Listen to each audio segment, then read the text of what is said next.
Ladies and gentlemen, you should know who we are by now, but in case you don't, I am the manager of champions. I am one half of the Undisputed Kings of Commentary.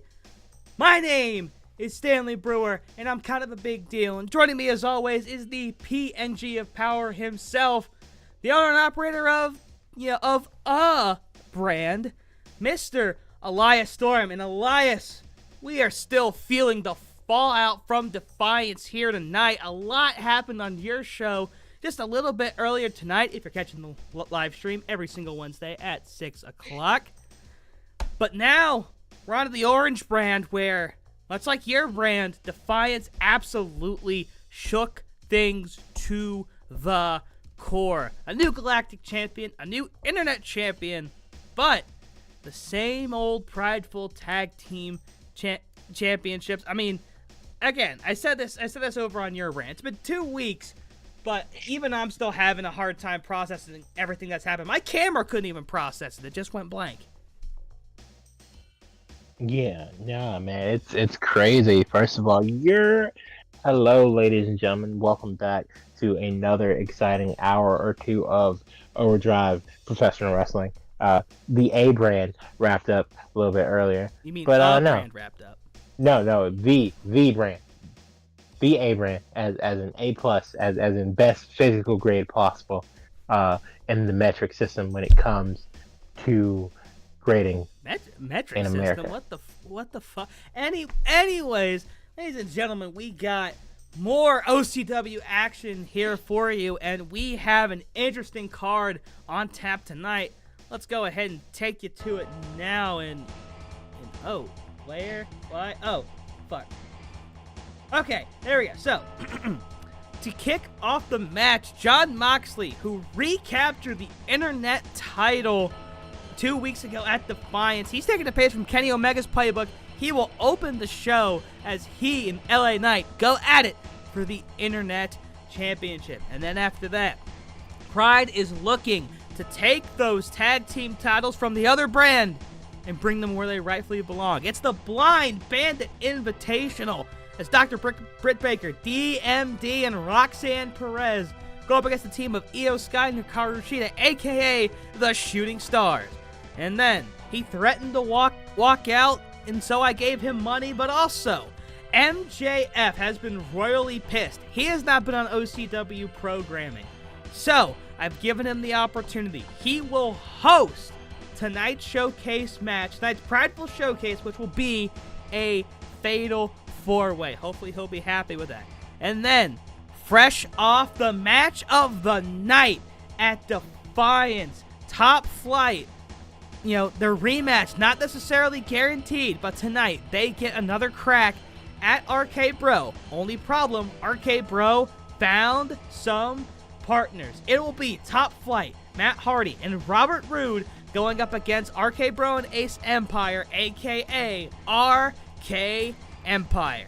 Then in our semi-main event, fresh off her win in the Defiant Ladder match, Bayley is issuing an open challenge to anybody in the back who has not competed for the belt. And then in our main event, Rollins and Gunther will have one more match next week on Overdrive Pride number 11. But this week, we have the prelude to one final symphony. Seth motherfucking Rollins and Moose will go up against Gunther and Giovanni Vinci.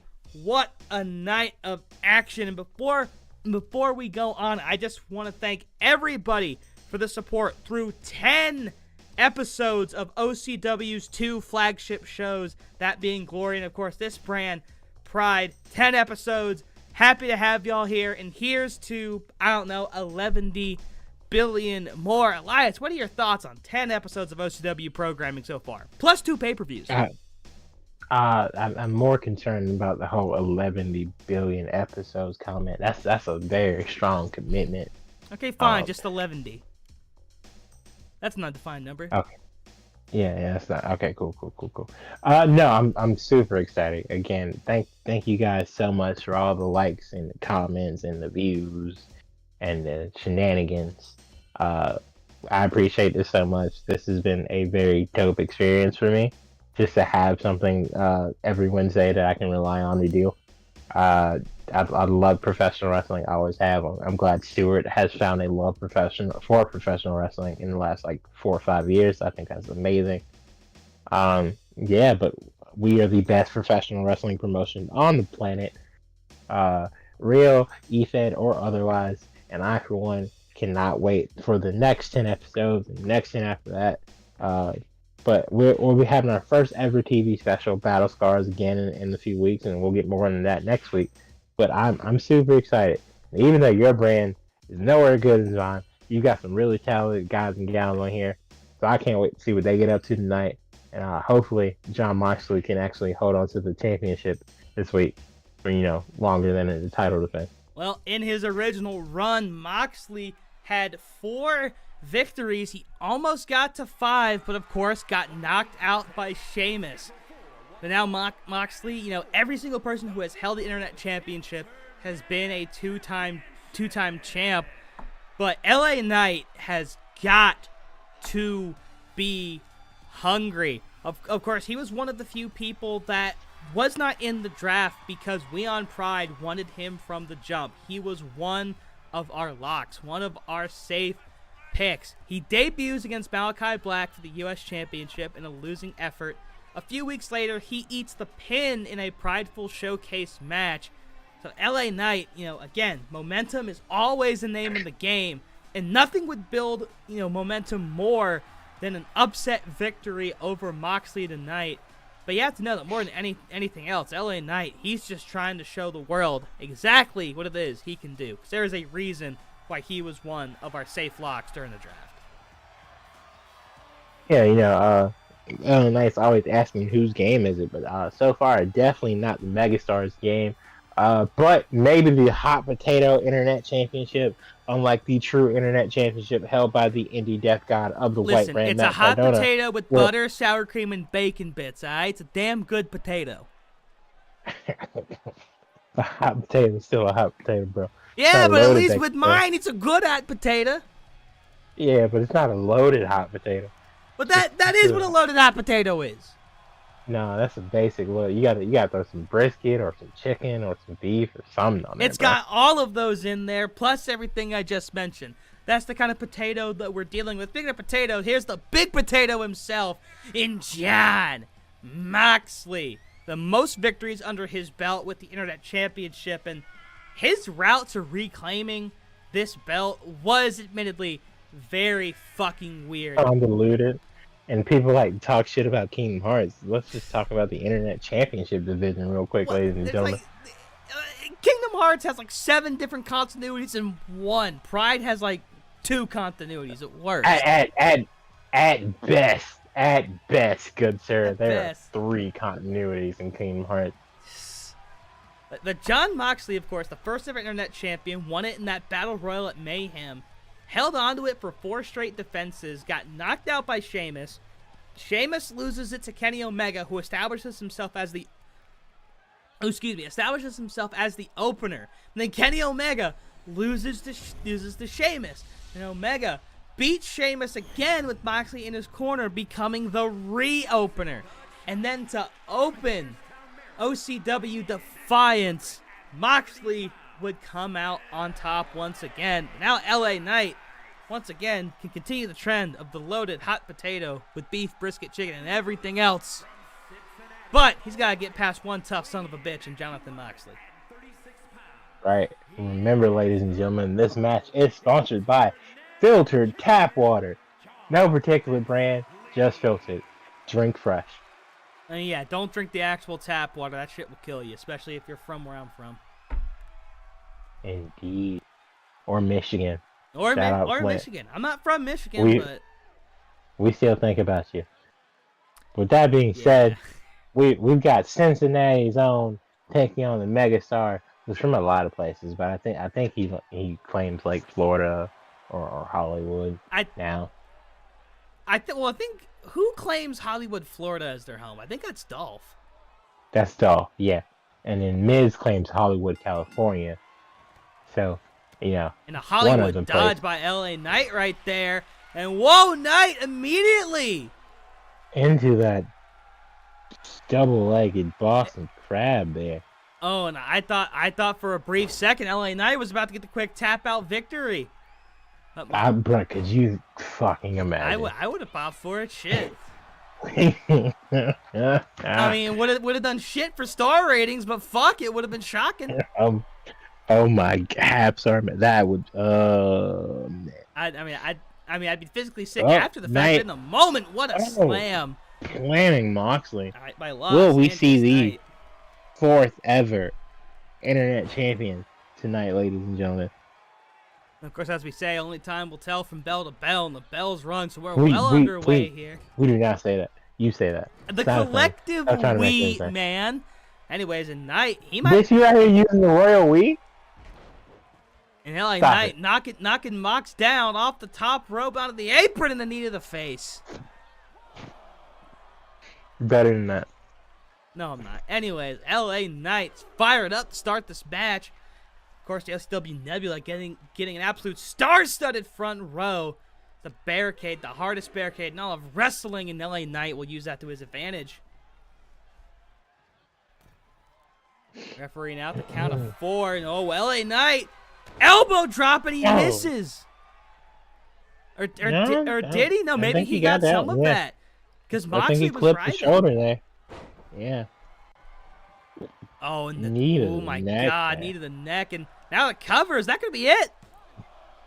LA Knight's absolutely working over the champion so far. The Blackpool Combat Club, most of which is on the white brand, would be absolutely ashamed here.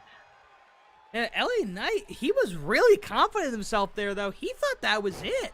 Like, he legit was mad that wasn't it. Not even a lot of moves hit, but you have to at least admire the confidence.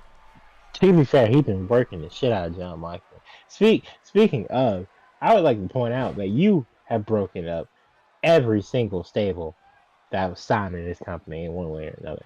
I've got most of Blackpool Combat because Club. It makes way for new ones, Elias. All right. I've got all of Legado del Fantasma except Queen Zelina. You take Queen Zelina.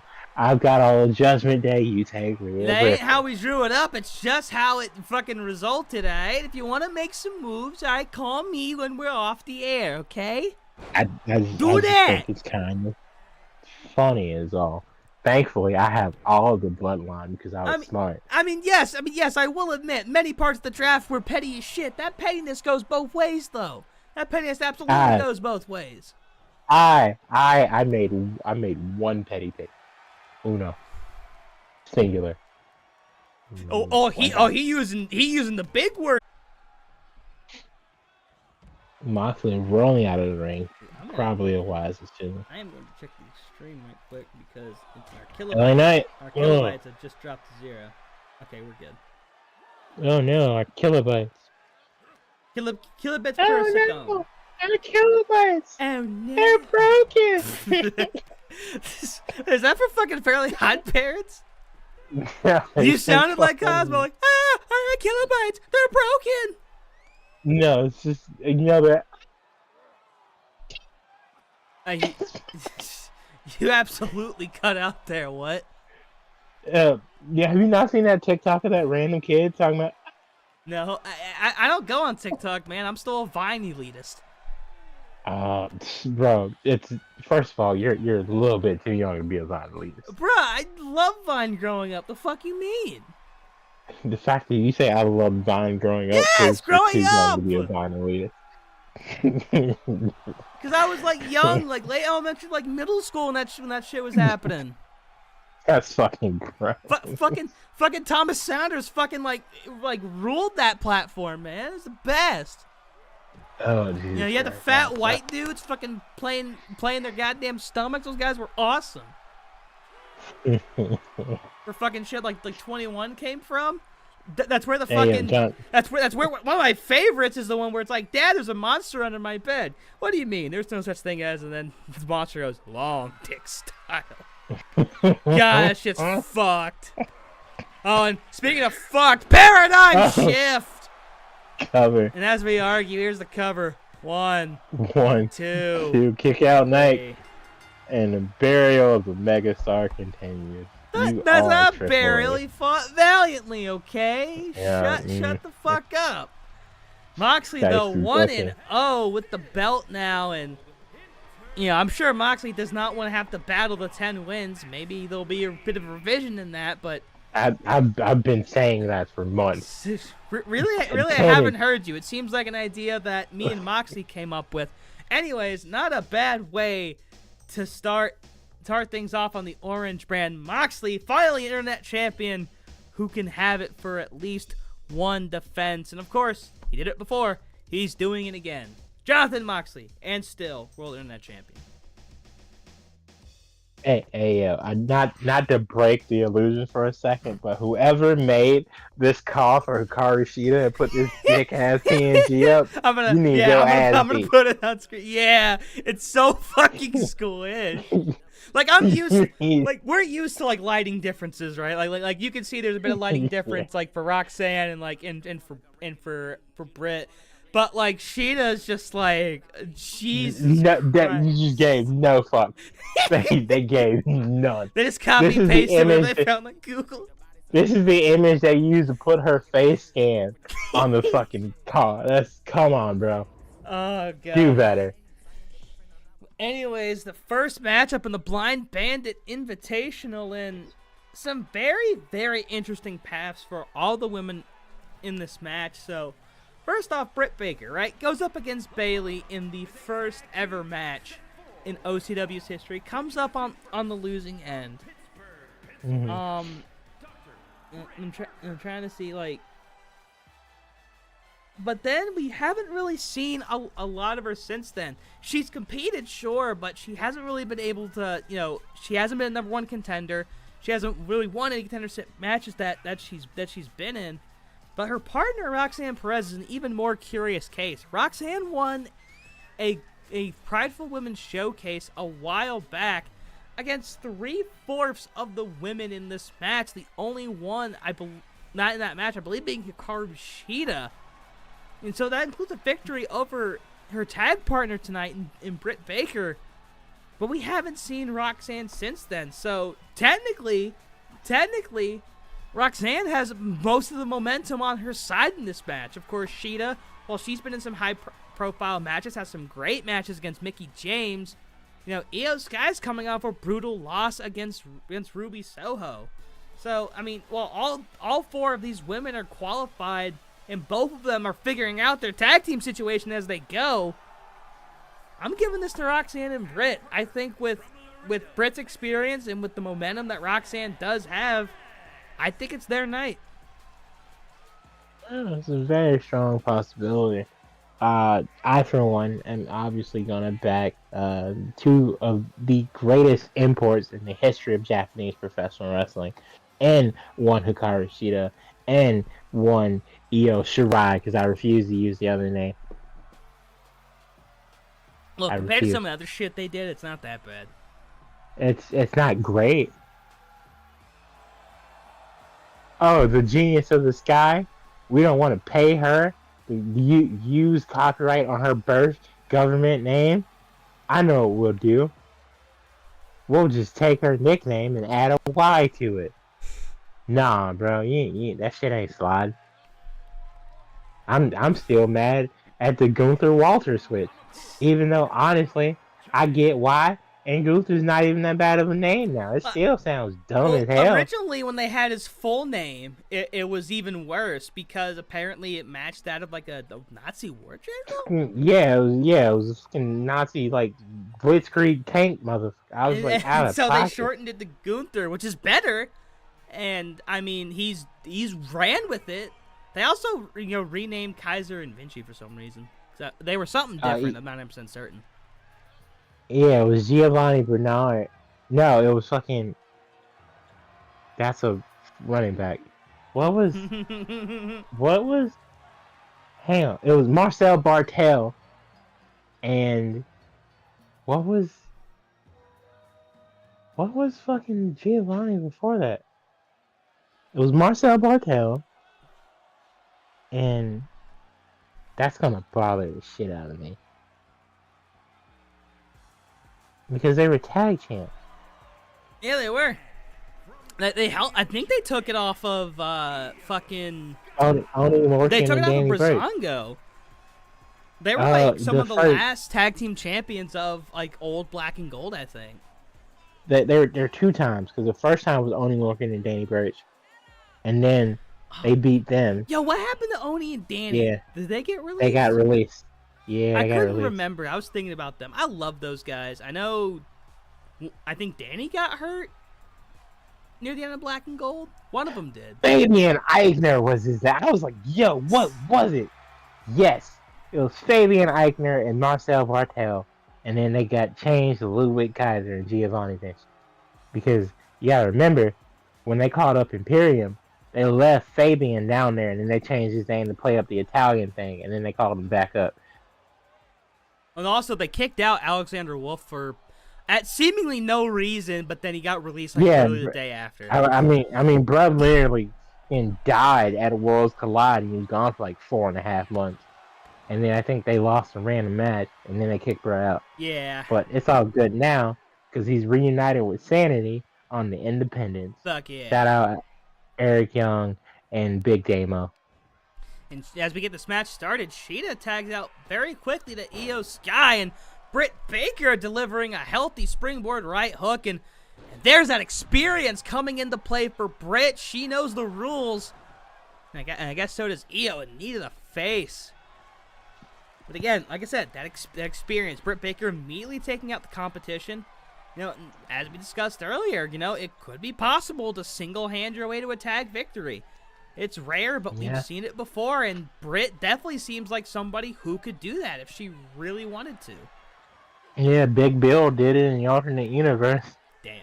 To the FCR. And now, can we just take a moment? That's so random. That's a random ass team. No build up.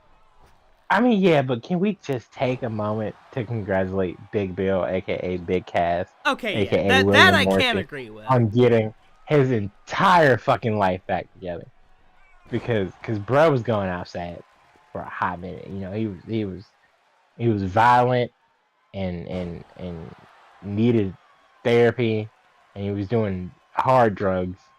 Oh Jesus! Got his life together. Yeah. Oh, you know, bro, because you know he got fired because he and Carmella were domestic disputing backstage, and then they broke up. Oh shit! And yeah, now she's engaged to Corey Graves, who left his wife. Yeah, poor Carmella. All right, all I know, yeah. I mean, still shitty. Great timeline. It still is shitty. Allegedly, according to her, great timeline. Obviously, the other two aren't going to say that, but as far as I know, that's a great ass timeline. But yeah, they're engaged now, and she's pregnant, so shout out to them. God, that baby's gonna be on fucking steroids. Just straight sure. up. That child is going to be unbelievably attractive. I'd expect nothing but modeling contracts for that child's future. Like, remember when Squidward was like not beautiful, but like really beautiful? Yeah. Like after like the second round of bashing his face, and that's what that kid's gonna look like. That kid's got all the potential in the world to be the next heartthrob. Speaking of potential, moonsault! This could end early. 1, 2, Britt breaks it up. Break it up. That was back lucky. to the action again. Whoa! Roll up! Oh, no gushers. Nah, EO said we don't do that here. Yeah, no, shout out Bill, because he needed to get his life together. Also, shout out Enzo working New Japan dates right now. Whoa, holy fuck. The real one in Japan? Yeah, you didn't know? No, I did not. I know he was in MLW, which MLW is not bad by any stretch. No, I love MLW. It's great. Jacob Fatu's over there, who's like literally my only favorite the unwanted member. Oos. Yeah, the werewolf. Maybe someday. I saw Zilla, Umaga's kid, talking Britt. about how cover 1. Yeah, 2. his kid's name is Zilla. That is so fitting. You have no idea. Yeah, Zilla Fatu is Umaga's kid. He was talking about how he and Jacob should come to Raw and formed Bloodline number 2 with Jay. Bloodline number 2. Yeah, Bloodline, Blood side. Ooh, and Brit! Launch yourself. Bloodline Red middle. versus Bloodline Blue, aka the Bloods versus the Crips. Because I find it crazy how the Usos would switch brands and then just rock the opposite brand's color. Because the entire time on the SmackDown, they were rocking red. Yeah, I know. Kevin Owens was doing that too, though. KO had that bright-ass red shirt. I hate that shit so much, man. I was like, poorly coordinate. Like, when Nakamura did the heel turn the first time, and he was rocking that bright-ass red jacket on SmackDown, and I was like, bruh, stop. And then he goes to Raw, and he starts rocking a bright-ass blue jacket. I'm like, you know what you're doing. You know exactly what you're doing. The referee's counting, count of 8. Count of 8. I don't know if a draw here is going to be something. Oh, and Io's back in. Oh, Britt's got to hurry. Britt's got to hurry. Ref at 9. Beats it. I thought Io was going to do the thing for a sec. Yeah, we've been talking about a lot of random bullshit. But this is a pretty good match. Snake Eyes from the top turnbuckle. Sheeta getting some action. How many times? 97% of the time. But Sheeta recovered. To her credit, Sheeta recovered very quickly from that. I mean, I'm honestly, I forget I'm a commentator sometimes. I was joining this match as a fan, just shooting the shit with my friend. Oh, fuck yeah. DDT. No, fuck it. No, fuck yeah. I was just saying, like, we do know. Oh, roll up. Here we are. And then the 1. Oh. 1. I mean, but Corey Graves be talking about random bullshit during matches all the time. Says, when are you allowed to have an opinion, Cole? I'll watch you. Yeah, and don't even get me started on Booker T with the shucky ducky quack quack bullshit ordering DoorDash. Nah, I still can't get over. Swing Blade. Oh shit. I still can't get over it. Like SummerSlam 2022, Michael Cole fucking referenced the Mexicools of all things. Oh yeah, that was so fucking random. But shout out Mexico, shout out Psychosis and Super Crazy. I hope they're doing good in life. Yeah, I love Super Crazy. That was my favorite. We're never winning tag titles tag team. Whoa. Oh, Sheeta. Oh, and what a win by the Shooting Stars. Shout out with that blade. And Akira Sheeta, this is her first victory in any capacity on Pride, and a big one. She gets to do it with Io Sky, which is wild, by the way. Nah, but in the Io Sky, she's needed this win too, especially after losing that opportunity at the Defiant Ladder match, and both women worked together, and what a victory for the Shooting Stars. And now it's a waiting game to see who's going to be next in the Blind Bandit tournament. Telling you though, we're coming for him. Blind Bandit, huh? It's gonna be funny. Yeah. Blind Bandit though. How'd you come up with that?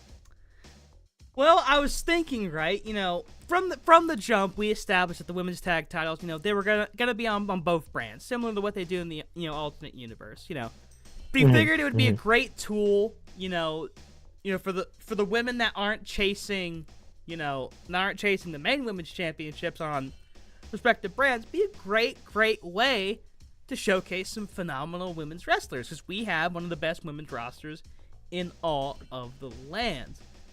Oh, absolutely. But I'm thinking, okay, he's got those belts over on his brand right now. Our job is to steal it, and no one will ever know. That was our goal. So we were gonna be bandits. But I'm like, okay, well, I gotta have tag teams. So I'm like, hey, Blind Bandits. And it came together like that. One of the best ideas I've ever had. Of course, every idea I have is the best idea. And speaking of great ideas, I think I have a great idea right here. So, okay. MJF has not been on Overdrive programming since the draft. My bad. And of course, he was royally pissed. Of course, as he should. His only match being in the first 5-star match in OCW history, that triple threat between him, Ciampa, and Rollins to determine number 1 contender on the U.S. side for the Galactic Championship. Well, Max comes into my office last week, obviously not featured on Defiance. He threatens to leave. Like, he comes in, right, this motherfucker, big-ass rolly suitcase. It's one of those that, like, that like you could tilt it like on any side and like spin it around and shit. Like, Mhm. Mans was ready to hop on a flight and fly out to whatever dimension that you're in. So I gave him more money, but I also gave him an opportunity. So from this moment forward, MJF will be the future host of any and all prideful showcase matches, and he's told me he's got a hell of a lineup, for his first role as the prideful showcase host. And you know what? I'm very curious. I'm very curious to see what this handsomely devilish motherfucker has cooking. Speaking of, I saw the trailer for the Iron Claw. Mm-hmm. Max is in that, and so is my boy Zac Efron. Oh, is that the one about the Von Erichs? It is indeed. I was talking with a friend recently, and they're just like, man, people are gonna go to this movie because I love Zac Efron, and then he's just gonna die. Like everybody around him is just gonna live. Like, oh god, it was bad. It's bad to laugh about it, but like, yeah, the Von Erichs, unfortunately, a lot of them tragic ends. Yeah, it's crazy because it's one of the greatest professional wrestling families in the history of professional wrestling, and none of them are kind of mainstreaming now. Like the two current members fulfilling that legacy, last time I checked, like were in MLW a couple years ago. Mm-hmm. Yeah, but anyways, here's MJF coming out in full costume. It's his show; he can do whatever the hell he wants to do. But as the host, I'm surprised. He's in his gear. I figured he'd be in a suit, or maybe have his gear, but have a jacket or something. I don't know, but maybe MJF looking to just run interference. I mean, maybe he thinks he has that power, or maybe that could be. Anyways, and okay, this is an excellent first pick. Here comes Kenny Omega, the former opener and reopener of OCW, and he would like nothing else than a victory after what went down at Defiance. Hell of a first pick by Max. And of course, he could only have that pick because he's on my brand. See, he knew the advantages. If he didn't know the advantages, he wouldn't have asked for more money. I didn't get fleeced in the slightest. But anyway, Kenny Omega, he is someone who definitely feels like he's been fleeced. Became a 2-time internet champion, but then Jon Moxley declared his rematch. Problem was, Sheamus also wanted to declare his rematch, and so they all said, fuck it, triple threat. And of course, Jon Moxley already 1-0 as internet champion in his current reign. But Kenny, maybe using his experience as the opener and reopener, possibly trying to propel himself to the U.S. or, hell, he's probably got his eyes on Galactic Gold. Do you remember weeks ago, Kenny lost in what was essentially a number one contenders match? A match that had championship implications to Seth Rollins, who has become Galactic Champion in his own right. And, okay, this is another interesting pick. This would be Drew McIntyre's second match in OCW, of course, being part of one of the first ever trades in this company, coming over to our brand in exchange for Adam Cole. Big Daddy Drew McIntyre is in the OCW theater.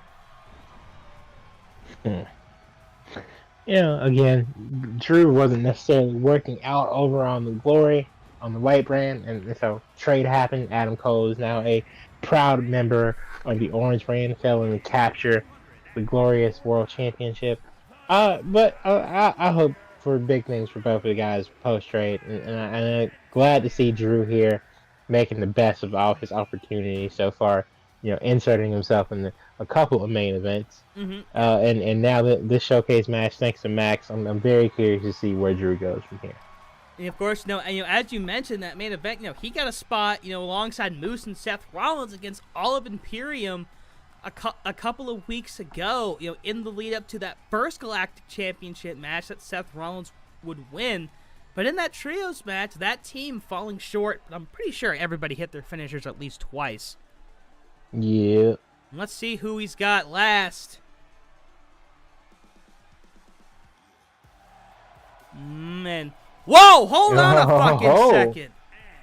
This is the guy we haven't seen in a while. I didn't know he was in the building. He has not returned my messages, but Wes Lee is back at the OCW theater. Let's take you back to one of the first elimination rounds in the House Open. Wes Lee completely left the building. Just completely left. His punishment was being disqualified in his match against Brody King. Brody King would propel himself and go on to the House Open finals. But a week or two before that, Wes Lee and Shelton Benjamin on paper seems like a 5-star caliber match. But something was seemingly wrong with Lee in that match. Something in him seemed to have snapped or just not been working, because Lee stood at the bottom of the ladder as Shelton Benjamin, easily got the victory in one of the worst match matches in Overdrive history. And now Wes Lee finally back, an interesting pick. And is this it? God damn, Max booked himself. That son of a bitch. I love it. I love it. That's big dick energy right there. You didn't notice when he came out in gear? I mean, maybe his enforcer. I don't fucking know. In the old SmackDown games, people were fucking special guest referees. They'd be in their fucking gear. I don't know, but regardless, star-studded, prideful showcase. Kenny Omega, Drew McIntyre, Maxwell Jacob Friedman, and Wes Lee. Being a fan of Max, I'm really curious to see that he booked, credible competition and not 3 locals here. And Max immediately going after Drew McIntyre, who obviously physically the bigger threat. And I mean, Maxwell did something to Drew, a referee. Oh, did not work for a second. Drew McIntyre, the vintage kick out at 1 and a kip up. Now standing moonsault by Kenny. But what a fast start by Maxwell. Oh, and now he's going after Lee. Wes Lee, returning for the first time in weeks and taking him down. There's a lot of shit happening. Everybody fighting everybody right here. Now the referee doesn't really want to know where to go. What a kick by Kenny to the back of the head. And a suplex to MJF, but McIntyre not happy. He took away his prey.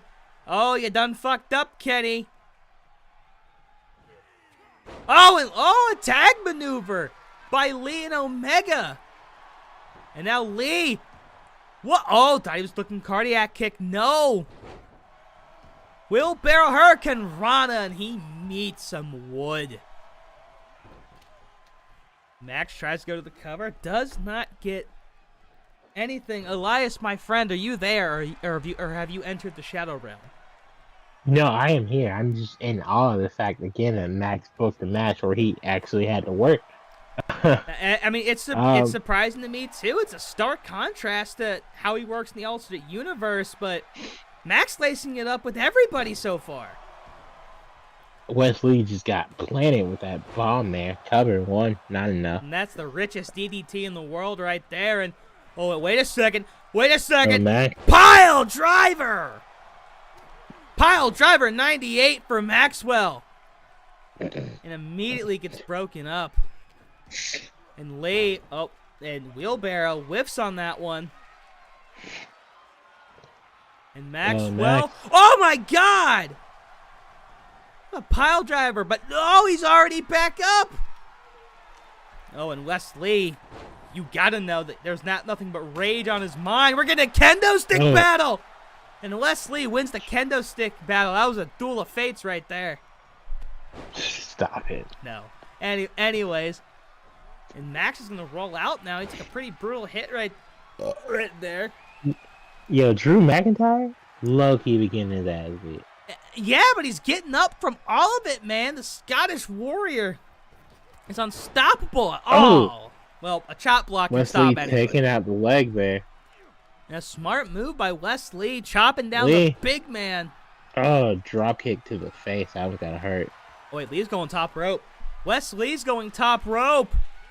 Oh, my God. Oh, missing there. And I think Diving McIntyre. headbutt by McIntyre. Oh, yeah, exactly. A little corkscrew action by Wes Lee. Too bad that missed. Well, Lee already back up and looking to take advantage of Kenny. DDT. Oh, what a DDT there. You know, Max being worked over in the corner there by Drew. Both of them on the outside. Drew grabbing stairs. Oh, shit. Well, Max God, is regretting he booked himself now. Christ. Oh, absolutely. Wait a minute. For sure. Oh, Omega God. with the kendo stick now. Several shots to the head. Oh, but a left hook. Another left hook. A left hook by Kenny. A chop by Kenny. A miss. Oh! Clothesline.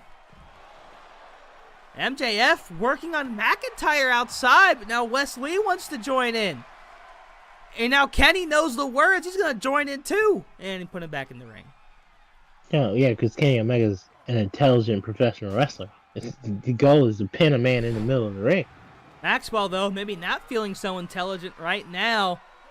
Oh, Omega avoids the... Uh-oh. Oh, one-winged angel. No one kicks out of this. Wing Until angel. But he doesn't go for the cover. I mean, he probably saw Max at the corner of his eye. Now, Max breaking it up. Yeah. Yeah, you know what? That hesitation, though. He saw Max, but I don't think he realized the state Max was in. But then a second later, you see, he goes, oh, wait a minute. Max might be out. And Max going for a cover of his own. Wes Lee. You know, again, running. That boots the face. McIntyre stalking the ring. He's waiting for someone to be fed to him. He doesn't mind letting others do the work, and uh-oh.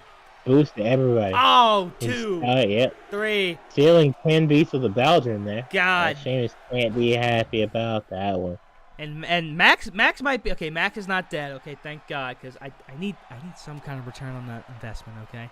Anyways, middle of the ring, and Lee. Oh, onto the kendo stick with the Hurricane Rana. Oh, now he's picking up that kendo stick. Oh, back of the head of McIntyre. Now to the midsection. Lee, standing corkscrew moonsault. Standing corkscrew moonsault. To the top rope. Lee. Corkscrew. Oh, corkscrew squatton. Cover. 1. 2. Oh, not enough. Honestly, Drew McIntyre showing absolute grit and heart there. What an absolute redemption win that would have been for Lee. Wesley's got to be thinking about what can I do to put this away. Holy 619. crap. East Coast to West Coast on that, we'll call it 16-9. A 16-9 by Wes Lee. And now he's looking to take on Omega, and that didn't last long at all. I don't know why he wouldn't go for a cover here, but, I mean, all right. Well, he saw the other people. Whoa, what a flip by Max. And Kenny trying to do something. Drew stops it. Drew. Max, meanwhile. Did he stick? Oh, wait, Wesley plants Max. Rear naked choke. Now Lee back in the ring. Oh, head scissors! Oh, poison Rana. Jesus Christ. Absolutely spiking the head of Kenny Omega. And now top rope. We'll see another one. Looking for McIntyre. Another corkscrew swanton. Hits him. Cover. Is 2 going to be enough to get McIntyre? Here comes Kenny. 1. No, 1. Oh. Omega immediately breaking it up. Smart decision here. That ring awareness, Uranagi. God, Kenny Omega, you can tell how bad he just wants to win this, and he dumps out Max. Oh, beats up Big Boot, and Max is back. Back again. Max is back.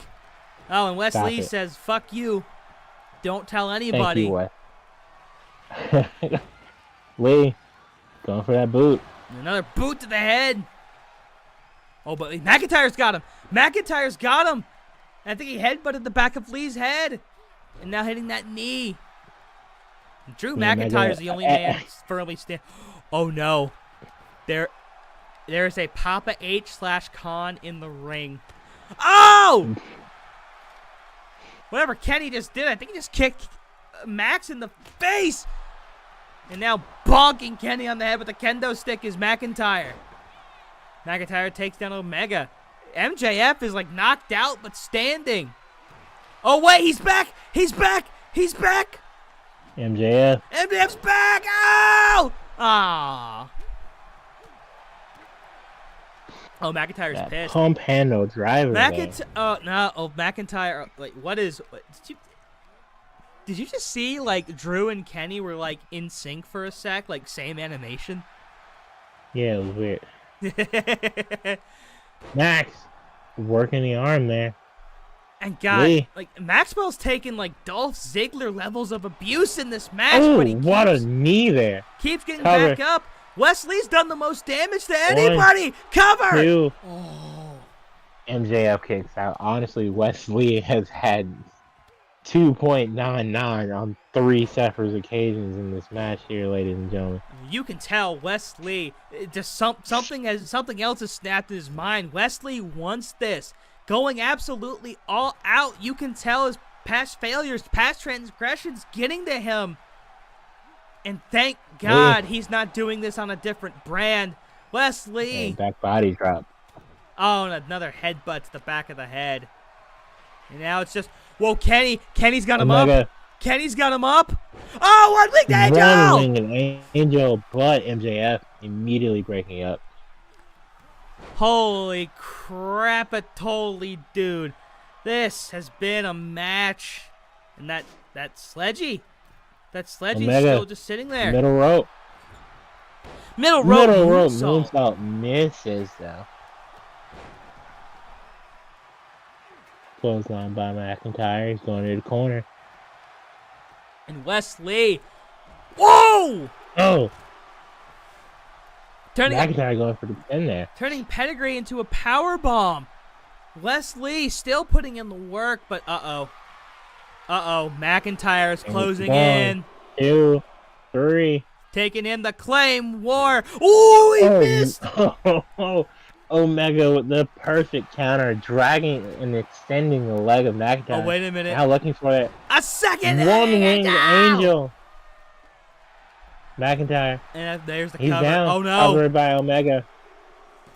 Oh, Wesley was too late.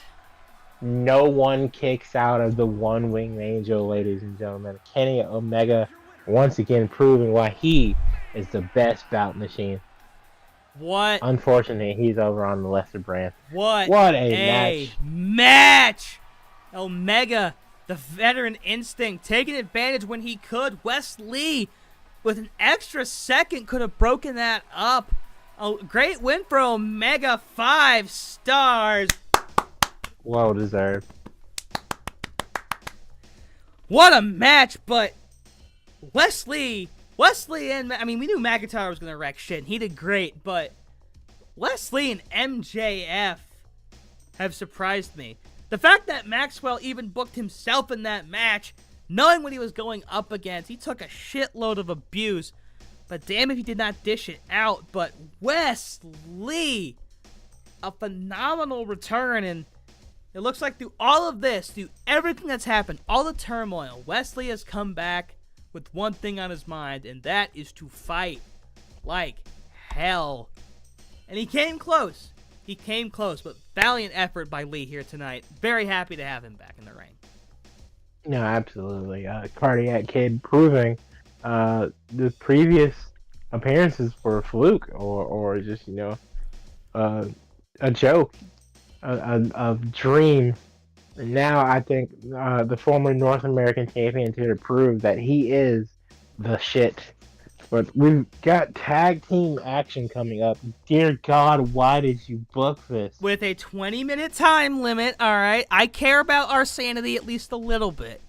If I cared completely, we wouldn't be here right now. 8-man tag team action. We've got what, again, in my mind, appears to be the Hardy Family Office 2.0 taking on Ace Empire and the Prideful Tag Team Champions and RK Bro. I don't know why I keep wanting to say Rated RK Bro. Edge is not only not on your brand, he's no longer even in the same company. as those guys. Matt Riddle also got fired. And Yeah. Randy Orton's been on the shelf for a while now, so But that's just really sad all now. But in our brand, it's different. And here come the two men that took RK Bro to the absolute limit at Defiance. Match of the night, finishers all around. But in the end, RK Bro remains perfect inside an OCW ring with that victory. And if you're Top Flight, you know you have to get a rematch after how hard they pushed RK Bro. Not only that, as a tag team, back-to-back 5-star matches. 5-star against Ace Empire, 5-star against RK Bro. And maybe tonight, another chance to deliver. But, you know, this ain't 2-on-2. This is 4v4, baby. And here's what I find interesting. Matthew Hardy has seemingly brought together Top Flight and Robert Roode for this occasion. We saw Hardy going out with Roode during the House Open. We saw him accompanying, you know, Top Flight, you know, for their matches. I believe he was there for the Tornado Tag, as well as the match against Ace Empire. And now all 4 of these guys coming together, and I mean, it's obvious Matt Hardy is 100% the brainchild, you know, of this group coming together. But we still have not heard from Hardy. We don't know what his end game here is with this, but tonight Hardy could put himself in the victory column, aligning himself with some of OCW's hottest competitors. No, definitely has the opportunity to do so here. Not a bad group at all. Obviously, if I'm Matt, I plan to build a tag team division around Top Flight, maybe get that U.S. title on Bobby Roode and go after the Galactic Championship, or maybe Matt in his twilight years will reverse that and he'll be United States Champion. I, for one, think a Matt Hardy United States Championship run is much needed. Very big fan of the early 2000 SmackDown era where Matt and MVP were feuding back and forth for steady United States Championship and became tag team champions. Good times all around. As the Glorious One, who probably low-key just retired this past week, as he's now a WWE producer, makes his way to the ring. Man, that what a wet fart to go out on. Yeah.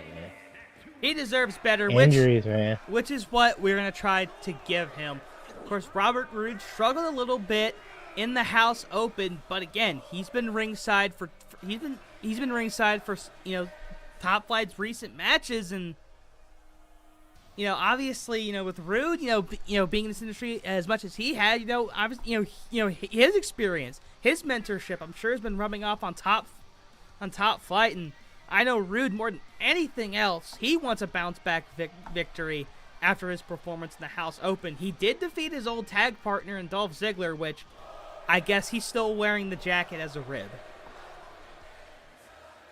And it's a hell of a funny rib.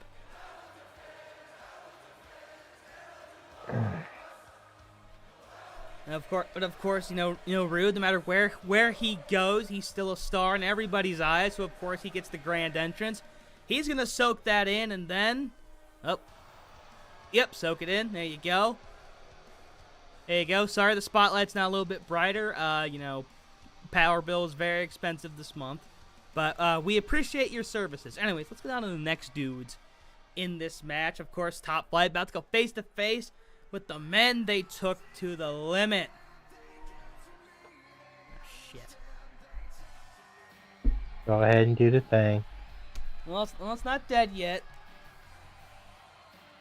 Go ahead and do the thing. I don't know. They're set as a fucking tag team. I don't understand why they're fucking not coming out together. We're gonna fast forward through this shit. We have multiversal powers, in case you didn't know. I knew! I tell them week after week to fucking do that, and I don't do that. No one listens to me. Nobody.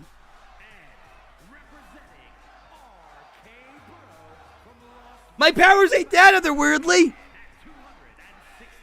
But thank God Riddle brought his scooter. He can get down to the ring faster. In fact, he got down to the ring so fast that, oh my God, he zoomed down there, and we're going to get underway. Guys, Point the camera at the ring, guys. Guys, what are we doing? Why are we still on the drone shot?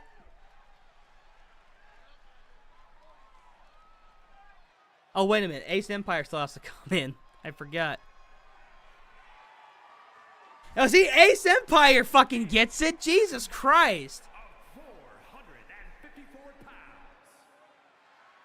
Well, I mean, they formed a number of weeks ago for that Tornado tag match. You know, these are two guys who at one point were fighting to try to make it, for a title shot at the Galactic Championship. Ospreay's had some bad luck against Jon Moxley for the Internet Championship. You know, but these two guys randomly being paired together, and they're two of the best wrestlers on the planet, and they immediately saw what they could do. Of course, they in Top Flight, that classic 5-star match a number of weeks ago, and maybe tonight hoping to replicate some of that. And honestly, you know, no matter what comes of the RK Bro Top Flight situation, if you're Ace Empire, you have to be thinking that you're the next man up. And of course, 20 minutes. Whoa! Randy Orton! Holy shit! 1, 2! Wow! That was nuts! Randy Orton did not want to wait RKO on the Dante.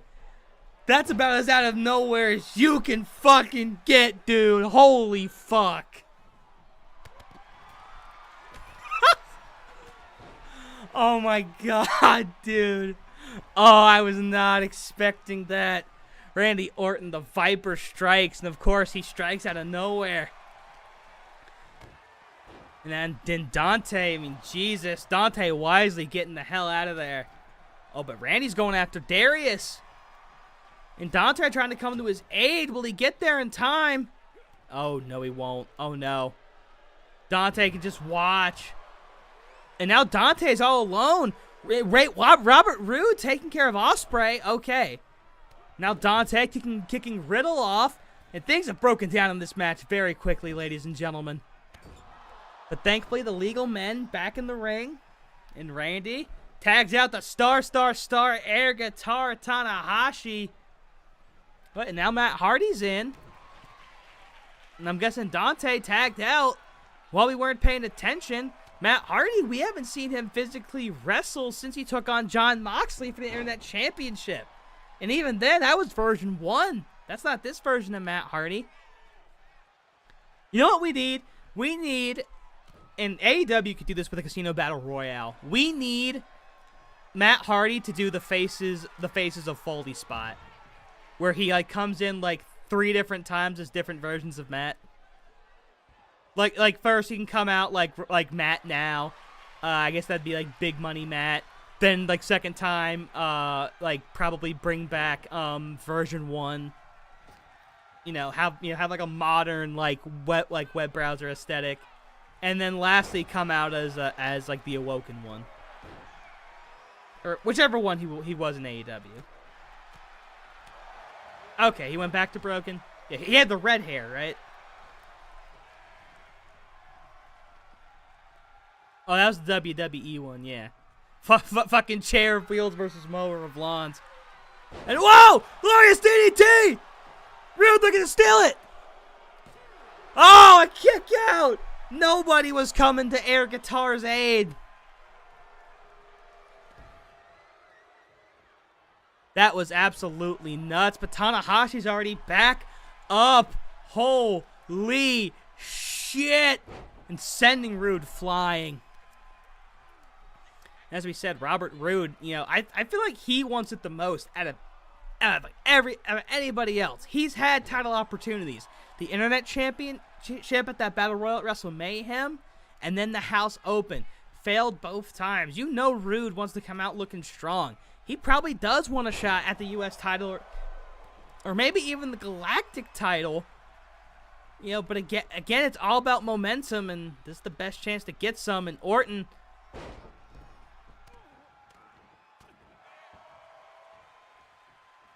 and we've yet to see Ospreay or Riddle in this match, and you know, likewise, I believe the only person we haven't seen on the Top Flight side of things is Darius. Darius was taken out early by Randy and taken out again. But man, Randy Orton coming out with that right out with the RKO is fucking crazy. And of course, yeah, this has only been the first 4 minutes of the match, dude. We got 15 minutes, you know, at most. This match, hard hitting as it comes already. Rush and sweep the leg. I don't know what Randy Orton, I don't know where his family's from, you know, but, you know, everyone's got a little bit of Russian in them, I guess. Yeah, well, he's a man. Oh, I'm thinking, like, does he have any, like, is his, like, dad from, no, I mean, his dad's probably, watch it be Canada. And Rude immediately taken out Riddle. Now these two never really crossed paths all that much, though. Imagine if Matt Riddle had gone to Impact when, like, Rude was there or some shit. Though, well, Riddle would have still been in UFC, though. I feel it. So of course, Randy Orton, you know, tapping into his Midwestern Russian roots on that leg sweep. And I don't know what the fuck Rude's doing. And there's a lot of shit happening in the ring, and Rude almost got out of that unscathed, but eats a giant foot from Riddle. And Dante Amelia in there to break that shit up. And again, Will Ospreay now is the only man not to be in this match. What a power bomb by Riddle, though. You know, the Glorious One is a big man. And uh-oh. Possibly thinking bro mission here. Bro mission. Dante breaks that up. Tanahashi not fast enough. That bro mission, of course, you know, was what got RK Bro past the Young Bucks back at the OCW draft. You know, 4.5-star match. Here's the cover by Riddle. 1 and a 2 and a breakup. And it looks like in somebody, I think Dante, yeah, Dante's taken out. So now the numbers game possibly going to work in the advantage of RK Empire here. But here comes Robert Roode. And wait a minute. Here comes Darius Martin. What, tag maneuver? No! Slice bread! Slice bread! Trying to end it. Oh, star, air guitar says, no way, Jose. Now Dante coming in and helping out. And, oh, planning him. Oh, give a little shimmy. Darius feeling himself finally in this match. DDT with Riddle on his knees. And now, of course, you know, the numbers advantage back to even. Oh, well, it's not even now. It's not even now. It's not even fair. Oh, he just got freaking pinballed right there. Spanish Fly. But a kip up. Oh, my God. This is some insane shit. Head scissors. Randy Orton and Ospreay begging for a tag. And Riddle. Oh, he might have had something, but he eats a drop kick. Holy crap. Standing moonsault. Darius feeling himself. This is his first action in the match. Taking advantage of it. And we got 12 more minutes. Now up and, oh, dropping him on the top. And here comes Big Brother Randy. And could Randy be thinking maybe punt kick here? Not lining it up, at least not yet. Ooh. Oh, my goodness. Trapping Darius, and, well, thankfully Dante going to the aid of his brother. And Randy trying to do something about it. Not anymore, though. Now you have Ospreay sitting in the closest corner to Randy. Ospreay probably desperately wants in this match. Wrestling is in that man's blood, and speaking of blood, I think Darius might be busted open, but instead, gonna tag in Riddle. But Riddle punch to the gut, but Darius a kick to the leg. And now, choking him on the rope. Oh, springboard dropkick. And Darius still feeling it, but he's going to tag in Dante. course, Dante getting a singles victory over Riddle a couple of weeks ago, you know, which was a tune-up match for their eventual match at Defiance, and now Dante maybe learning a thing or two, takes out one guy, doesn't have time. He didn't have time to take out the other ones, though. Uh-oh, what's Riddle thinking? And Dante, wheelbarrow DDT. The da-da-ta. The TF da-da-ta. And uh-oh, here comes Star air guitar. Is he going to be rocking the night away? Picks him up. Ooh. And Riddle finally getting out. Oh, Tanahashi getting pumped. He's feeling it. He feels the music coursing through his veins. Drops the elbow on his neck. Now slowly picking up the young man. On a right hook. Gives it a little spin. And now Star. Oh, is he thinking splash? He's thinking splash. Riddle and Ospreay cleared the way. One. Oh. But Dante's back up.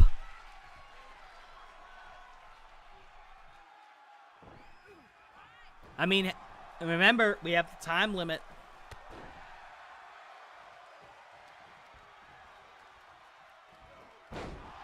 I mean, at the most, right? And again, this is only match 4. Of course, Bailey's open challenge up next, and then Prelude, the one final symphony. Still so much action. There's been already so much great shit. And ooh, maybe looking to. Oh Jesus, look at the facial expressions on Martin. Martin was in agony right there, being stretched. I don't see how that one was funny, but okay. Anyways, Martin kicks to Tanahashi. Tanahashi kicked back, and now a punch, but he whiffs! He whiffs! A whiff and a da-da-ta!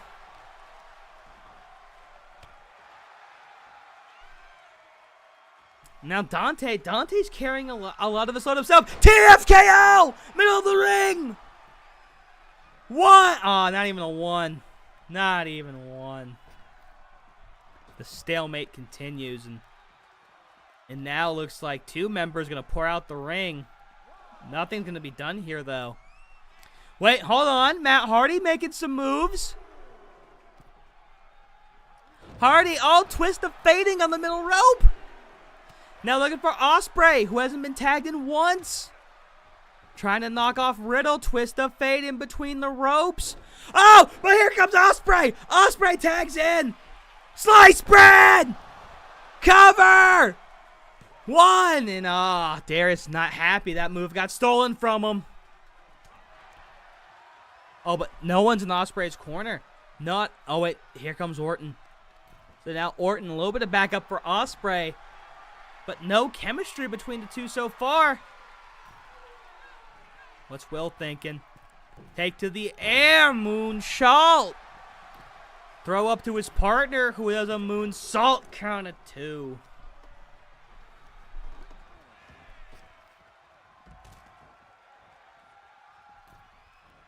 And honestly, that would have been an easy night, easy paycheck for Ospreay. He essentially got front row seat and a fan spot, but no. Matt Hardy reminding him, you're not a fan. You're a competitor. Well, wait a second. Oh. And despite the storied career of Matt Hardy, that would have been one of the best pinfalls of his career, getting one over someone like Ospreay. And again, that's...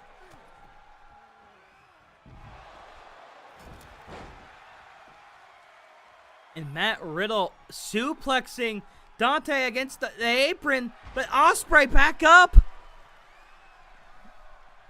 And now, no, he's gonna stay in. Thought about it, denied it, and now all that Darius has is his mentor, Matt Hardy. Drop kick by Darius though, and now a hot tag, Orton. Oh. You had to think that Orton was thinking RKO right there. But I think we are. Yes, we are. Bulldog. Right on the MP. Cover. One. Not even one. 0.75 at best. Oh, facebuster. Uh-oh. What's Randy thinking? Oh, uppercut to the back. No tagging, though. Orton, RKO! Hits the second one. This could be it. No, Dante, the quick breakup. Wow. That's the second RKO in this match for Randy.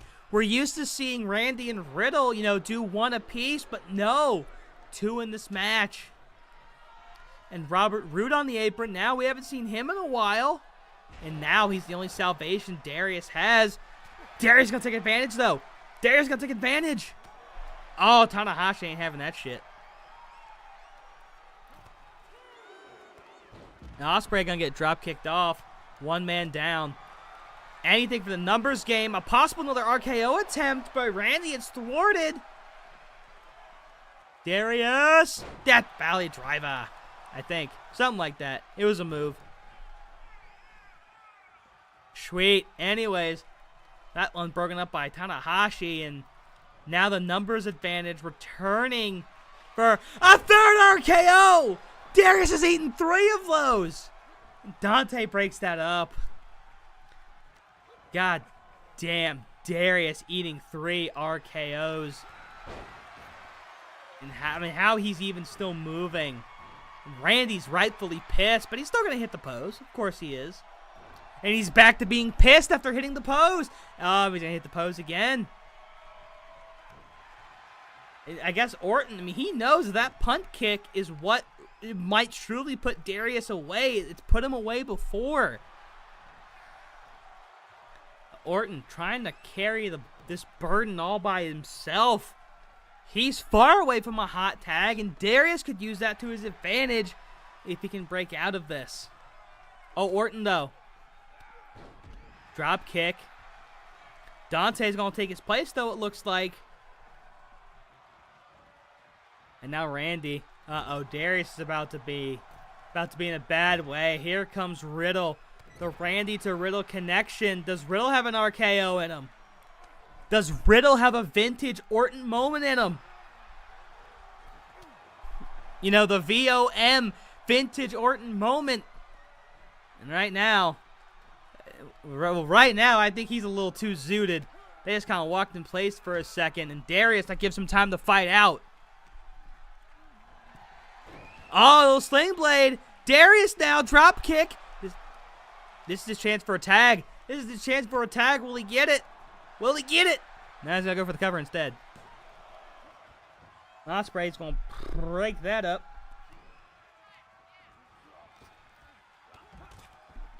Oh, sunset flip. And oh, you're right. I'm not even watching the timer. This match has been so good. Just under 3 minutes.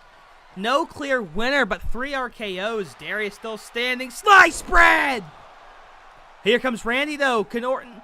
Wait. Oh, they almost had it. They almost had it. They threw off Randy's fucking pathfinding abilities. But now everybody's hitting the ring. Slice spread! 1, 2. Oh. Wait, Roode, though. What's he thinking? I don't know what he's thinking. He's just kind of standing over Riddle. Now he's going to go back. And does Darius have a third slice bread in him for Riddle? Not right now. He's going to tag in Hardy. Wait a minute. Tag team maneuver. Hardy missile. Did you know that at the Hardy compound they manufacture missiles? Now you know. And knowing is half the battle. Matt Hardy. Now, that would be sweet if Matt Hardy just randomly did the G.I. Joe gimmick. Did be G.I. Matt. G.I. Matt.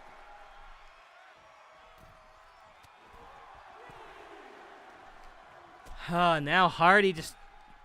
Yeah, Hardy's taking out everybody he can. He doesn't have any friends. Okay, now he has Dante. Twist the fade in the middle rope. Knocks out Orton. He just needs to knock out one more. And wait, and Riddle's getting beat up. Riddle's getting beat up. This could be their chance. He has to knock out Hardy. Or has to knock out Ospreay. There he goes. Count of 8. They could win it. Well, what the fuck, you dumbass?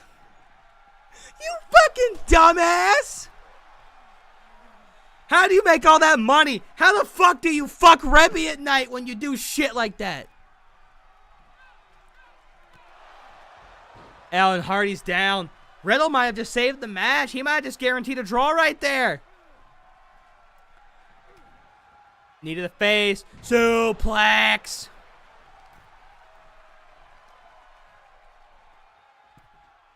And now the numbers advantage back. Either someone makes something happen or this match ends in a draw. Wait! Riddle! Oh, kick to the face. I thought maybe he was thinking RKO. Oh, wait, he's going to look for that bro mission. Going to look for the quick tap. Look for the quick tap. Will Hardy tap? No. And that's going to be it. That's going to be it.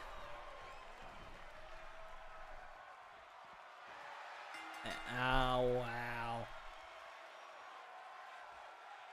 What we expected to happen, and both teams gotta be. What a match, though. I mean, Randy Orton setting the tone from day one. Darius Martin coming back, sliced breads. Matt Hardy doing shit, almost getting the pin on Ospreay. That match was pure, unadulterated chaos.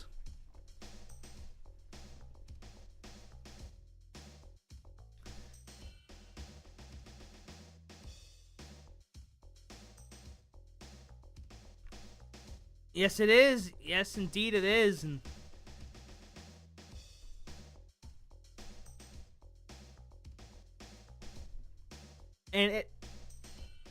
it's going to be interesting. You know, of course, there's Ryan in the ring, but Bayley said, I need to correct myself. She didn't say it had to be somebody who hadn't challenged. Anyone's on the table, but she said she would prefer somebody who hasn't challenged. And whoa! Okay.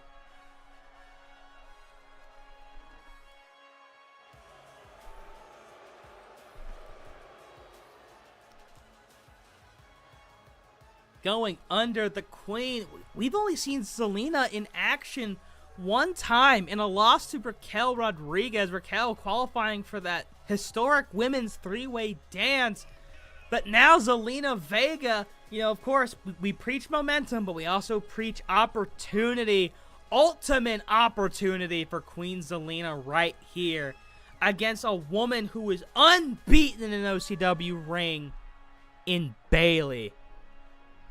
This could be an interesting night.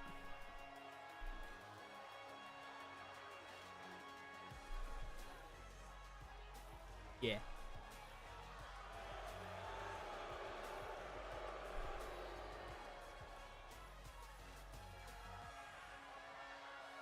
Absolutely.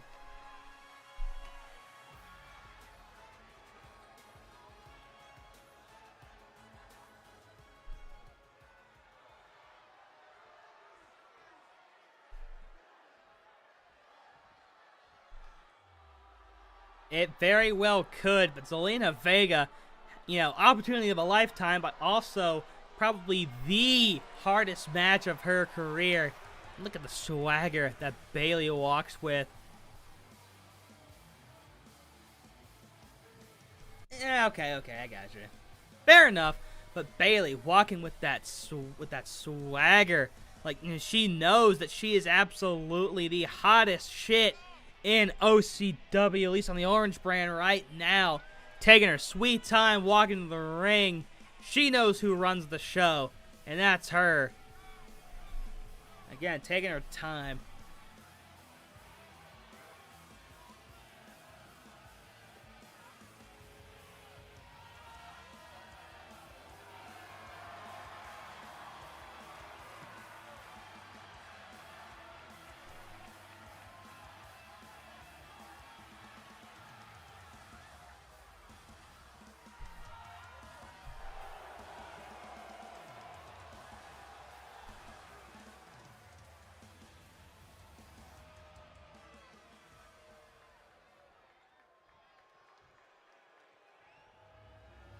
Okay,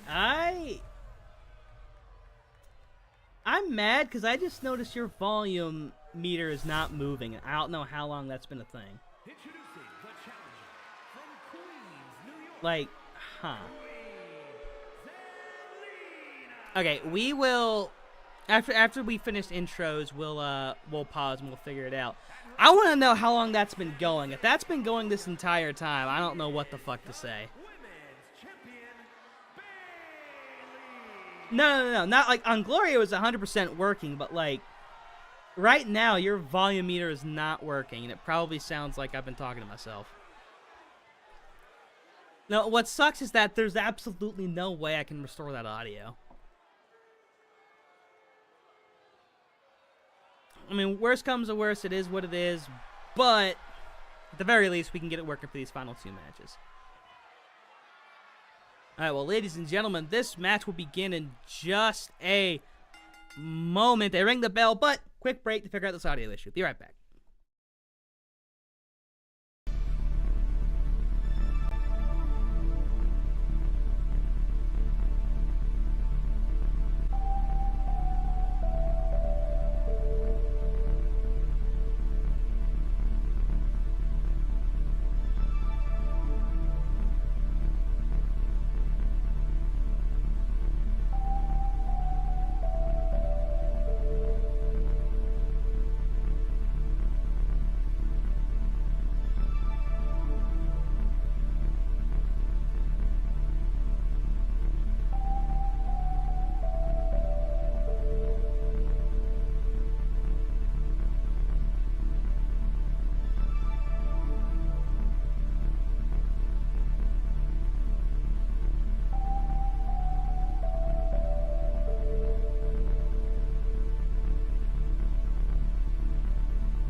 Okay, and we are back. We apologize about that. Note to self, never plug a PS5 controller in to your PC in the middle of a stream ever again. No, not necessarily. Just never plug it in during a match that we can't fix it while you're taking a very momentary break in between matches. Well, we'll be sure to put in the description for future watchers that technical error. We do apologize for that.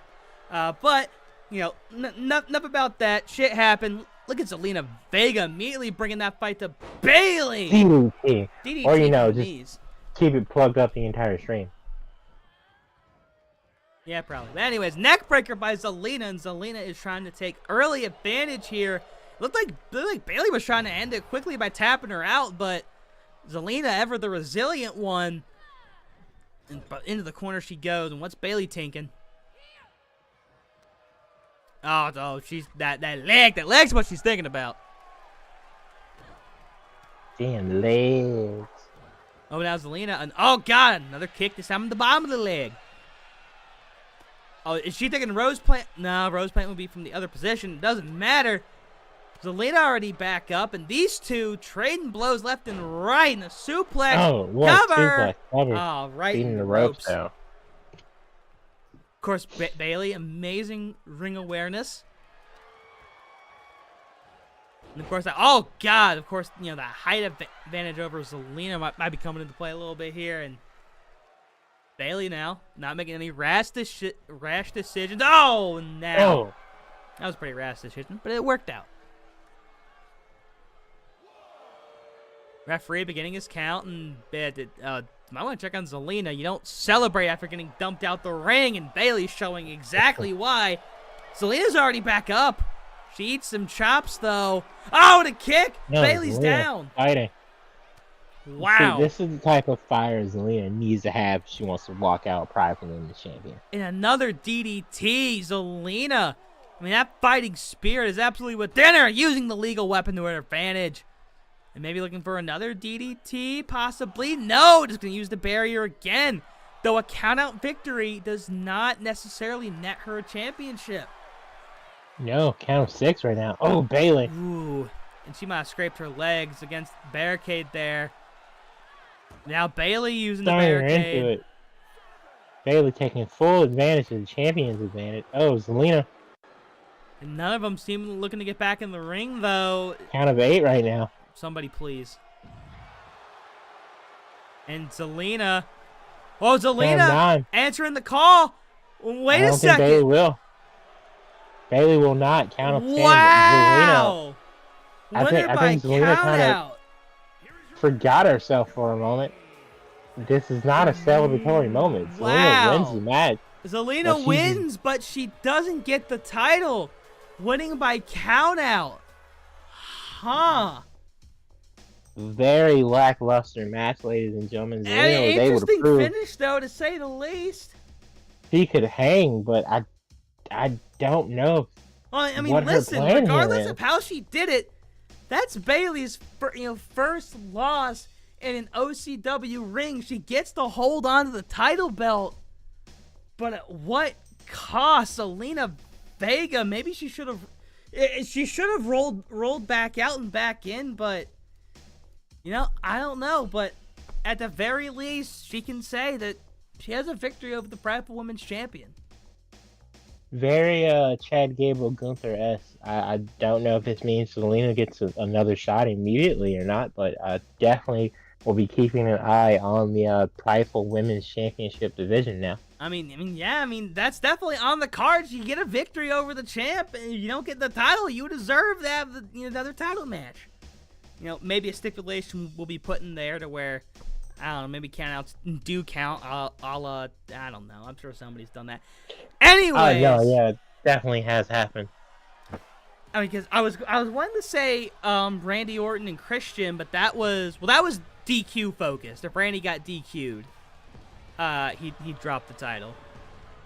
But speaking of, There's been if you hit your finisher, you lose the title, i.e. Edge and Dolph Ziggler. wow. Yeah, Vicky banned the spear for a little bit. Damn. The following contest But I mean, speaking of dropping titles, Seth Rollins is a man on a mission this week, losing to Gunther, giving back the Galactic Championship, and as we said, next week the main event of Pride, Seth motherfucking Rollins versus Gunther, one final symphony. Winner not only walked out with the championship, loser cannot challenge for the championship until the winner loses the belt again.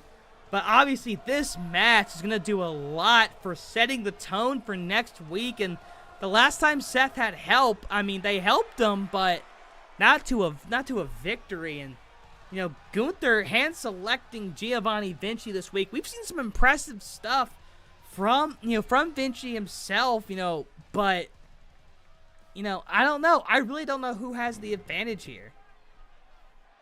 It's very hard to tell for sure. Obviously, Seth is a phenomenal competitor. Same thing. All these guys are, right? But Imperium kind of has the momentum. Moose has kind of been flip-flopping when it comes to wins and losses, obviously.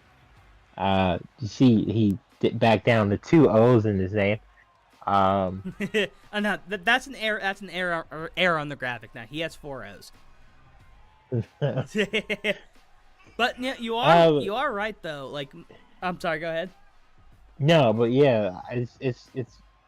I don't know if there's somebody who's just a clear favorite here. Obviously, Gunther is riding a massive wave of momentum coming off of recapturing the title, but it's a title he had to recapture in the first place. Something I'm sure he didn't want to have to do.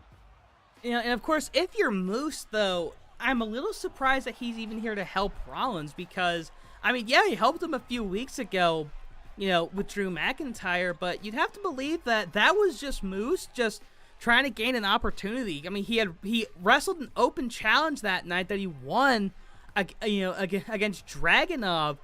But, Moose, you have to think he was probably next in line to challenge for the Galactic title. At least in his mind he was. But he keeps seeing it flip-flopping between Gunther and Rollins. And, of course, Moose did have words for Gunther, a week before Defiance when he was out there at ringside with Rollins. And Rollins took on Kaiser. Kaiser not here at ringside tonight, but Giovanni Vinci, well, I feel like if you're him, this is kind of do or die. I mean, they've let Gunther down a number of times before, and here Gunther just wants to have the momentum, get a second straight victory over Rollins, but obviously with Moose in the way, it ain't gonna be easy. No, absolutely not. But then again, Moose is still his own guy, and he definitely wants the Galactic Championship, so who knows how that's going to factor into the match here tonight. But regardless, this is our main event, and this is the prelude to one final symphony. We will get one last match between Gunther and Seth Rollins, but tonight, it's all about who's got momentum going into it. Of course, Gunther, the pride and joy of the galaxy around his fair waist, wiping their feet before they get in the ring as a sign of respect to all of those who came before them and now strike the pose. 3, 2, 1.5, 1.25, 1.15, 1.05, 1, and pose. Counted that down perfectly. Yeah, alright. Alright, and with all these big, beautiful bastards in the ring, it is time for our main event.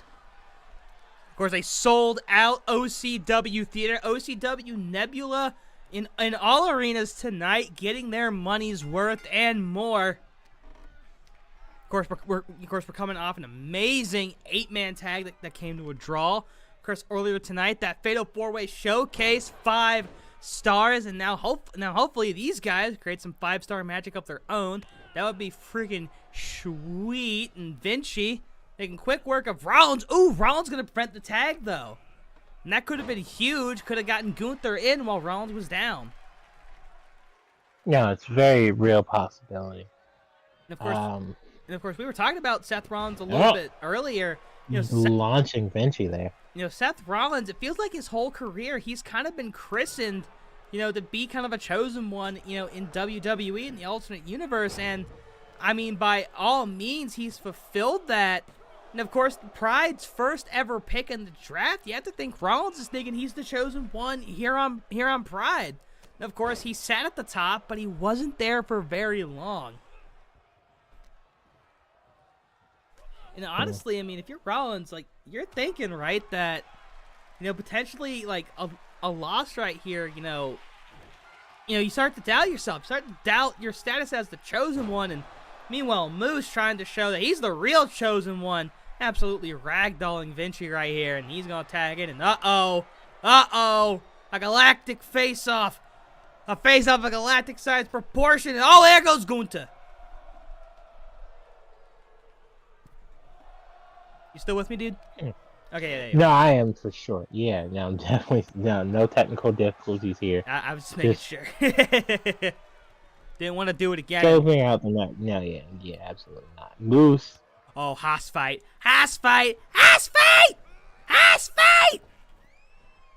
Not a lot of Haasing going on quite yet, though. No, but again, okay, once they start trading top, there we go. Clipping Moose's leg on the ropes there. That was some Haasing. Again, taunting's not necessarily. Zigzag-like maneuver there by Moose. There's that athleticism that Moose possesses. That's what Alabama makes slam. him. Oh my God, Alabama Slammer, and woo! God, Gunther sold the shit out of that. Gut wrench. But as I was trying to say, it's that athleticism of Moose that makes him such a great big man. He might not be as thick as someone like Gunther or, God forbid, Big E, but Moose, number one, he is tall, but he's also extremely agile, extremely athletic. Honestly, you look at Moose. Moose is kind of like a five-tool player, but for wrestling. And a Rainmaker throwing one up to the former Overdrive World Champion cover. Oh. Gunther not going for that breakup. Gunther telling Vinci to figure it out on his own. And Vinci gets the instinct to do so and eats a drop kick from Rollins.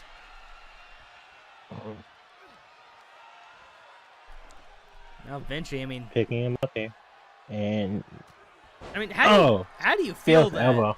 How do you feel about Moose, kind of referencing / maybe stealing, we don't know his intent, but how do you feel about him using, Okada's signature move? Moose has been ripping off the that's a strong way of former putting it. world. No, bro, he's been using the Rainmaker since day one. He appropriated the Rainmaker, all right? He calls it the what's the service where you take like the deer you shot and get it fucking like get them stuffed or whatever? Taxidermy? Yeah, it's not the Rainmaker, it's the taxidermizer. Jesus Christ. That's another finisher, baby. Let's go. We did it, boys. Every week, Moose comes up with new shit. What a creative mind he is. Proud to have him on this brand. But, Vinci just made him eat shit. I talked to Okada-san about it, and Okada-san spoke to me, and he said often imitate it, never duplicate it. Okada-san, once again, I'm sure he said that. I'm sure he put that in writing. I want you to put that on my desk by next week. I'm about to put shit on your desk. Don't shit on my... You better not shit on my desk, you son of a bitch. Anyways, Vinci... And Vinci taking it to the big tree that is Moose. And wait a second. Whoa, again, the spinner Rudy power bomb. Holy shit. Spit out power bomb. Cover. One. And the ref was in Rollins' way.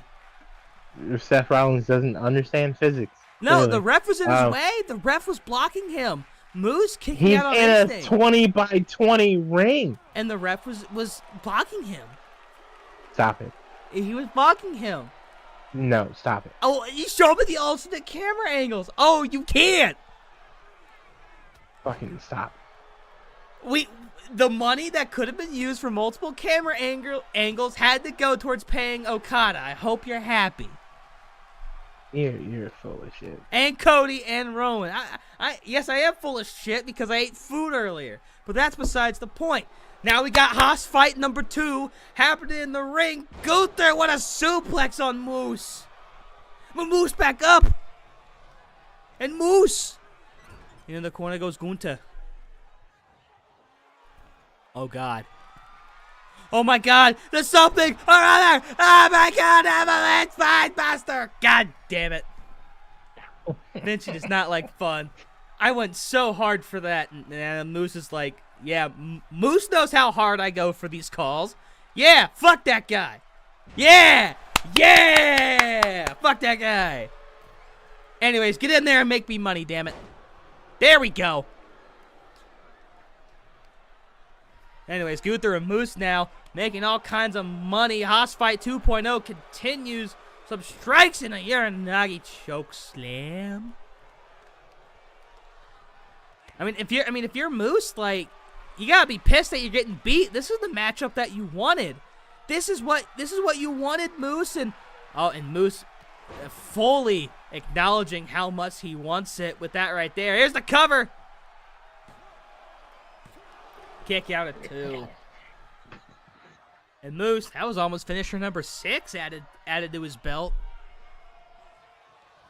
And now he's going to take Gunther over to the corner. And I'm sure Rollins would like a word with Gunther. Yes, he would. Oh, tag maneuver, chopping down the tree. Gunther might be in a bad way.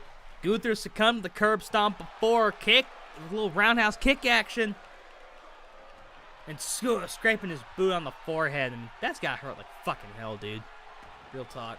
No, absolutely. None of these moves are just casual. I mean, there's a reason you don't try this shit at home. Even though we do it all the time. I mean, had I been a kid watching wrestling, yes, absolutely. I would have gone through 3 beds. And wrestling would have been banned after the first bed. But, like, I would have found ways. I was a crafty kid. I found ways to sneak watch Family Guy as a kid, all right? There are methods. Yeah, fair enough. And Rollins right to the back of the head. And, drop kick and a Phoenix Splash or a curb stomp can end it here for Rollins. Maybe a pedigree if he's feeling extra frisky. And, could this be the Phoenix Splash? No, just a regular frog splash, and he whiffs. He goes rib, but there's no bit. And now Vinci, spinning in circles, hits it. But where's Moose? Oh, but no cover. Here's the cover. And here's Moose. Moose finally making his way back here. Breaking it up. Not yet, ladies and gentlemen. We've got a little bit more action to go. I mean, perhaps a moment. Drop kick. Perhaps a moment of contemplation on Moose's part. Again, I mean, he has been by Rollins' side, but he has to be angry. He looked very annoyed coming to the ring. He has to be angry. He hasn't gotten his opportunity yet, despite working tooth and nail for it. So maybe some contemplation, but ultimately making the save because he would like the victory. Oh, what a move by Vinci. Gunther going to guard. Nah, he couldn't guard fast enough. That's a slow-ass guard. Yeah, Galactic Champion just a little bit too slow there. I mean, these guys been working. Oh, God. Vinci, no. Vinci. Oh, okay. I mean, I said no, like to ham it up. Like, I wanted you to take the dive. Like, that was going to be the whole bit, but, okay. I forgot that this is a fucking shoot. All of this is a shoot. And Vinci did not want to do that. I wouldn't want to do it Gunther either. Going back and forth as Vinci and Rollins are tangling it up. Very interesting that they're not working the legal man here. And Moose a running power slam. And Rollins looking to get the advantage over Vinci. Rope stunner. So who's legal? It's Rollins. I want to say Rollins Gunther, yeah. So Rollins. Could Rollins get a pinfall over the man he's beaten once before? And Jesus. Maybe another tag maneuver? I'm thinking so. Oh, whoa. That's not comfortable at all. Stomp. I wouldn't be surprised if Gunther goes down. Oh, no. Oh, Gunther Another something Wise or other. decision to break that up there. Uranagi! Oh, what a Uranagi. Oh, Moose barely getting up. Oh, but dodging. Oh, missing the boot. And Moose could be one spear away from putting away the Galactic Champion. Oh, wait a German. minute. The taxidermizer! Cover! One. Ah, damn it.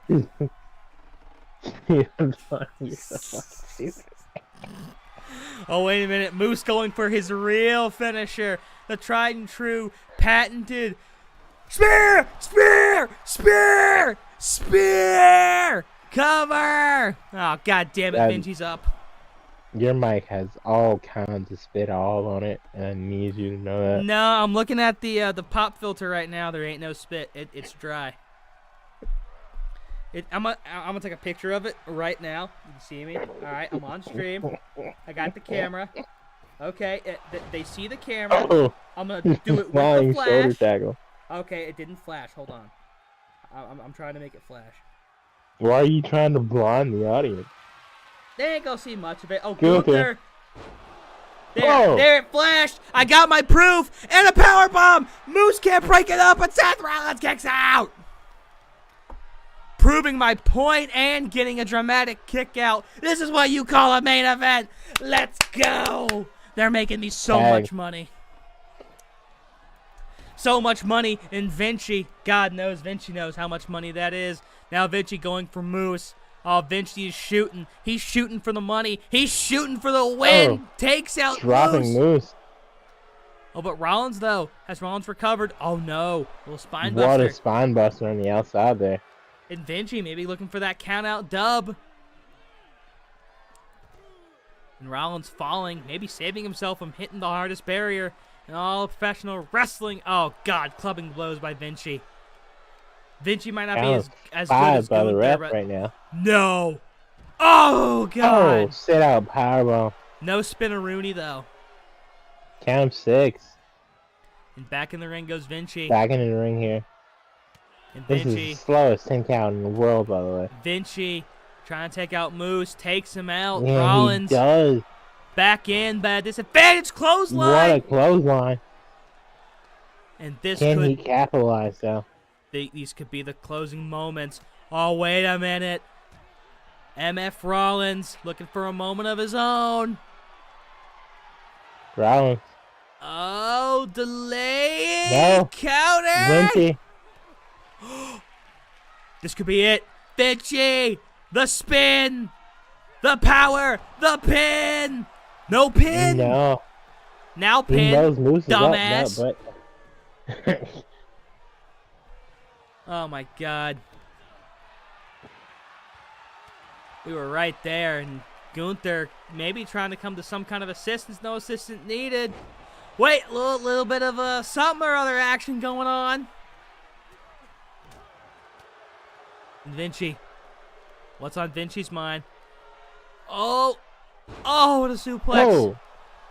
Gut wrench German there. That's an interesting combination. Damn, must have been too much beer. And uh-oh. Moose stalking his prey. Moose. Throwing Vinci there. Stomping him out. And now Moose.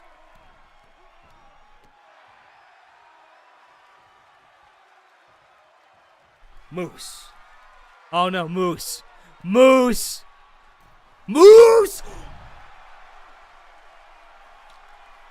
What the fuck, dude? That was gnarly.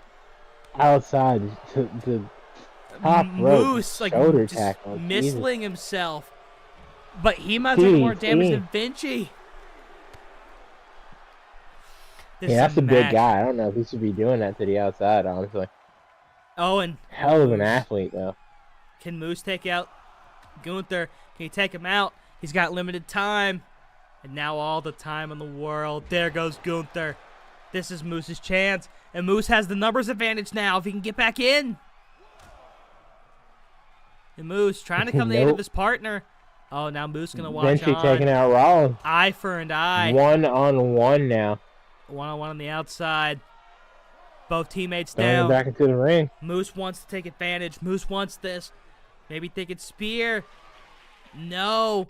Oh, here it comes. Into the taxidermizer. Cover. One, two, three. Moose and Seth freaking Rollins pick up. Motherfucking Rollins. The taxidermizer. And this is where Moose kicks Seth Rollins in the face. Oh, no. No, not yet. Nah, Moose going to savor in this victory. I mean, hey, as long as he can ride Rollins' coattail, why the hell not? Whoa, ride his coat? Moose literally just won that match single-handedly. Well, I mean, that's how you come out of riding the coattails, by winning the match. What a main event, and what a great way to conclude OCW program tonight. Even my cat's going fucking nuts back there. And well, what a show! I was about to say he's speechless, ladies and gentlemen. The man with no mouth. No, I for one know when to be humble, and tonight is a moment to be humble. Congratulations on the best show you've put on in 9 weeks. Ah, man. Once again, Overdrive Pride proving that we are the brand, while Glory is just a brand. What a night for OCW Wrestling, and Seth Rollins, with the help of Moose, setting the tone for one final symphony. Will he reclaim his Galactic title next week? Well, y'all tune in next week then. But before going off for the night, final thoughts on both shows today as a whole, Elias. Phenomenal shows on both sides. One a little bit better than the other this week, but sometimes that happens. About time, now that brings it 8-3. But I see it as 50-50. I think we're even. Yeah, okay. No, but with that being said, great show from you tonight. We both have absolutely phenomenal main events next week. You've got Gunther and Seth Rollins in that rematch. Don't know the stipulation yet, but I'm sure you'll announce it. And on my brand, we've got a rematch from Defiance. It's the glorious Tag Team Championships in the main event. Judgment Day, Dominic Mysterio this time joining Damian Priest, taking on the Creed Brothers in a Tornado Tag Team Elimination Tables match. Oh, you're straight up gonna steal that from me? Also, fucking Christian Cage is in the chat. My father's doing great today, actually. The Phillies won, so he's very happy. Elias, how's your father doing today? My father's great. Been in my life the entire time. He bought me groceries last week after I paid for his haircut. So mutual transactions and shit. Damn, hell yeah. Good times. Yeah. Yeah. So our father situation is good for right now, Christian Cage, but maybe consider coming to OCW. The door's always open, and and God knows there are some kids that just need that fatherly influence in their life on both brands. And a man that does it though is the American Dragon, Bryan Danielson. The guy who's probably going to kick your head off for that TNT Championship in a couple of weeks. I'd be worried about that. Don't say that. We need him to subscribe. I mean, he's more than welcome. I mean, he's definitely father of the year regardless. I mean, 100%. He's going to be fucking fathering Inoki's children too. Are you fucking kidding me? Yeah, look at what he's doing for Nick Wayne right now. I didn't even know who that kid was 6 months ago. Oh, man. But jokes aside, another great night of OCW action for everybody in the Nebula who tuned in live. Thank you very, very much. Everybody watching on replay, thank you very much. Comment down below who your favorite match is and who Christian's favorite child is. For Elias Storm, I'm the manager of champions, Stanley Brewer. Thank you for 10 episodes of OCW's 2 flagship shows. And as always, we will see you guys next week. Where's the button?